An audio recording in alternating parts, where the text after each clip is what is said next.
Stories of Great Christians.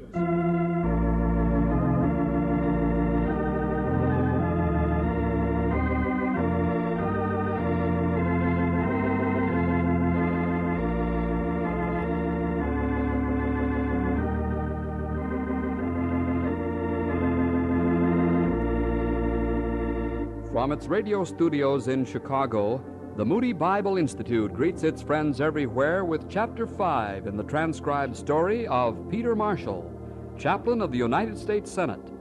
The story is based on Catherine Marshall's biography, A Man Called Peter, published by the McGraw-Hill Book Company.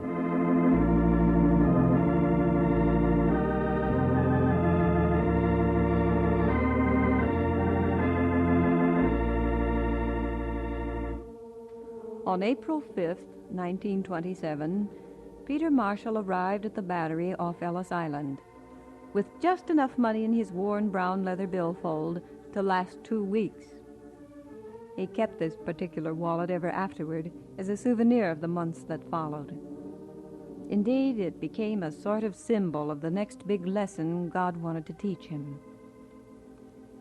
A preacher must be convinced that Christ is Lord of the street corner and the marketplace, as well as the cathedral.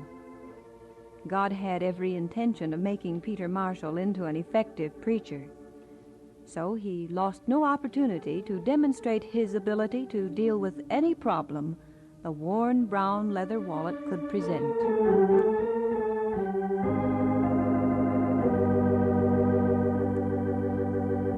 Now, Peter, you just stop talking about going back to Scotland. But I can't keep up what I'm doing here, Auntie. I'm not saving any money either. Never heard of a marshal being a quitter before. And there you leave, son. Open that letter you got. Maybe it's important. Oh, yes. It's from Birmingham, Alabama. That's in the south, isn't it, Auntie? Aye. Now, who do I know there?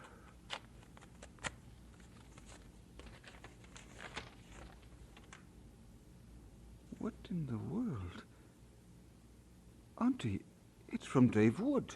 Who is Dave Wood? A friend of mine from Scotland. He and Bob Hunter came to the States about a year ago. But I didn't know where they were. What does he say? They used to call us the Three Musketeers. We palled around so much. It was funny. They came over to follow their sweethearts. They were in love with 2 sisters. I wonder if they ever married. In truth, you're the most aggravating Scotsman I've ever known. What does the letter say? Oh, the letter. Give me a chance to read it, won't you, Auntie? Waste your time reminiscing when there might be good news. In a way, there is. They wrote my mother in Coatbridge for my address, and she told them of my being discouraged about America. I told you shouldn't be discouraged. Wait. Dave says not to leave America until I see them in Birmingham, that I might like the South well enough to stay. Well, they have a place for you.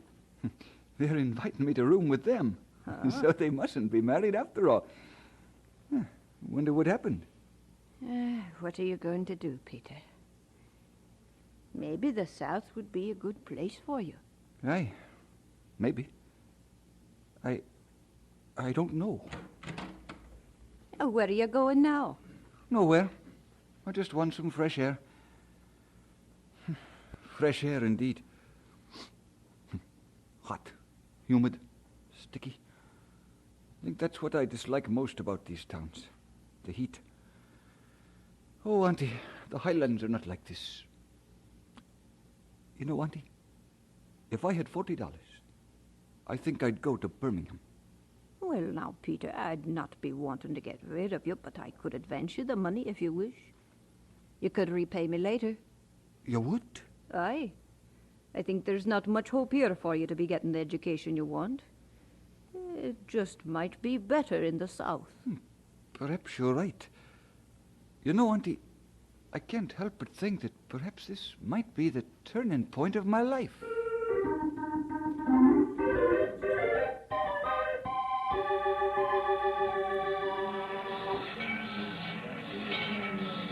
There he is, Dave!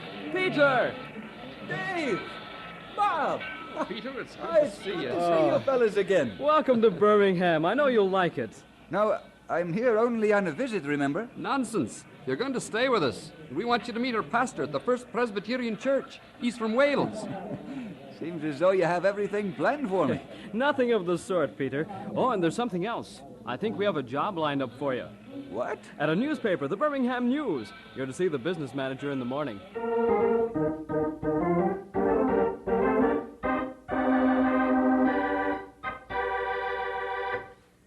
Dr. Trevor Mordecai. Not exactly a Welsh name, is it? Aye, and what would a Scotsman be knowing about that? You should hear Dr. Mordecai sing, Peter. And the church is packed to the doors at every service. Wales has given us many great preachers, all right. Better wait before you include me in that evaluation. Seriously, Peter, David here tells me you'd like to enter the ministry. Yes, sir. But to be truthful, I've wanted to for the last 3 or 4 years. I see. Financial difficulties? Mostly. That's one reason why I came to the States. I guess things have been pretty bad in the Isles. Not much better here either, I'm afraid. Will you be staying in Birmingham? Of Well, course you'll certainly stay. he'll stay. Well, I haven't exactly made up my mind. I just arrived. Well, Peter, we would like you to make your home with us. I'm thinking not only of the city, but more particularly of the church. We could use you very definitely in our young people's work. Well, I think I'd like that. And we have a very fine session as well as a presbytery. Perhaps in time the presbytery might recommend you to one of the seminaries. I appreciate your kindness, sir.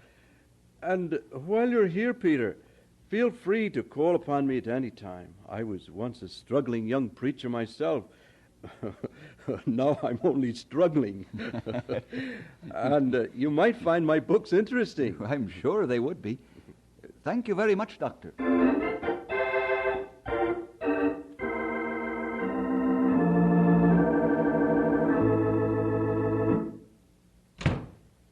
I say, you must just slam the door, Dave? Sorry, Peter, but I have important news.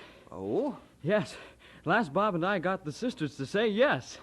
So the Christies finally gave in to the Woods and the Hunters, huh? When's the big day? Month from now. Why so soon? Soon? Haven't we been courting them for 4 years? Isn't that long enough? Too long. Anyway, my congratulations.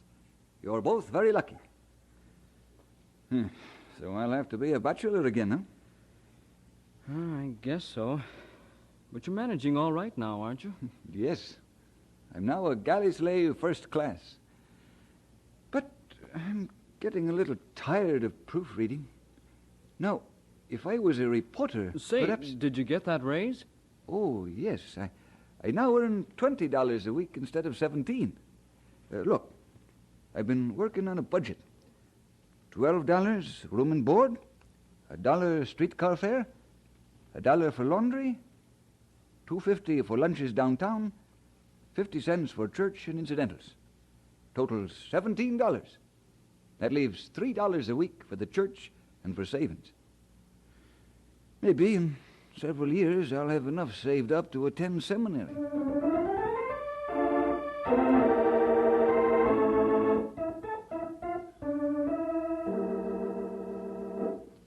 You called for me, Dr. Mordecai? Yes, sit down, Peter. Thank you. I called you in for 2 reasons, Peter. The first is to thank you for your fine work in the church. There's little enough I can do for the Lord, sir. You're the best young people's president we've had in many a year. And the Vanguard class likes your Bible teaching. Well, you helped me in that, Dr. Mordecai. Oh, that's debatable.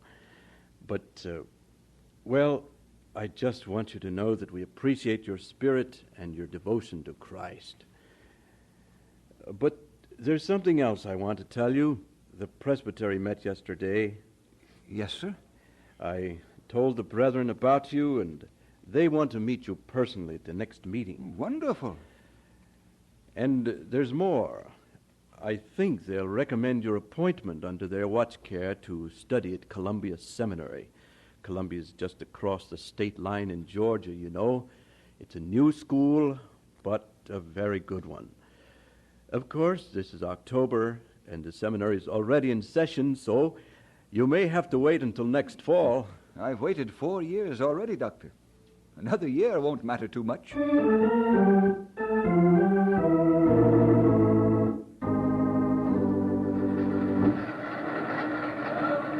Hey, preacher. You calling me? Yeah, come over here. I brought those proofs to you a half hour ago. Is that what you wanted? No, just wanted to talk to you, preacher. How's it going? What do you mean? When are you going to go to the seminary? Oh, in the fall, I think. That's 3 months off. How do you expect to do it? I don't understand. You have a bad habit of eating, Peter. Besides, cost you something to get to Georgia. Well, train fare only costs $6. You know something? I don't think you saved $6 all winter. Huh? In fact, I'd bet on it. Well, maybe you're right. But I still have some time to save the fare. Fare's only one thing. There's books, tuition, clothes. How about them? Expect somebody to hand them to you on a platter? All right. You've had your say. Let me tell you something now. This is the Lord's business, not mine. He sent me to this country to enter the ministry, and it's his affair how he's going to get me there. You see, all I have to do is obey. He'll tend to the rest. He'll tend to it. Of all the crazy ideas.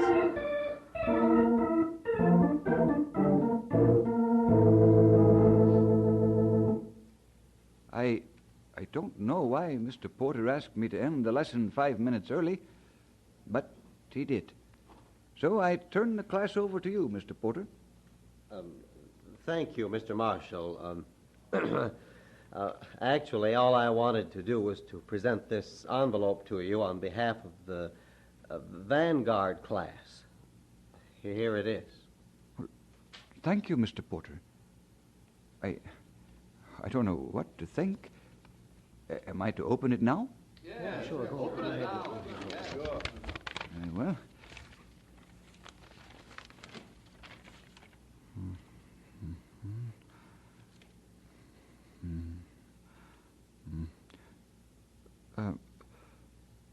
Would you read it, Mr. Porter?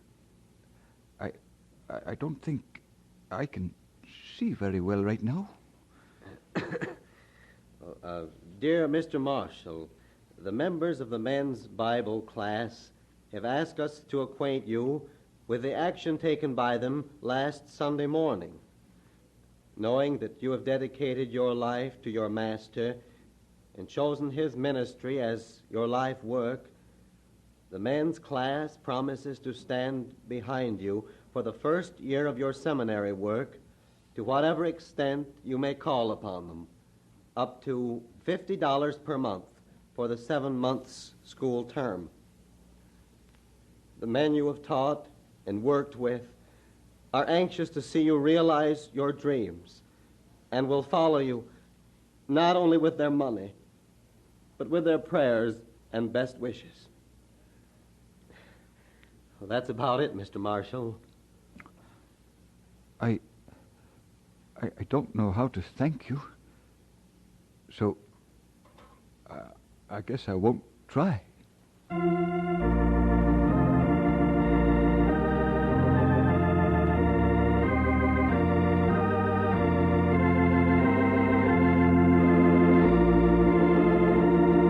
And so we conclude Chapter 5 in the transcribed story of Peter Marshall, Chaplain of the United States Senate. This story is based on Catherine Marshall's recent biography, A Man Called Peter, published by the McGraw-Hill Book Company. This is another in the series of Stories of Great Christians, which come to you from the radio studios of the Moody Bible Institute in Chicago.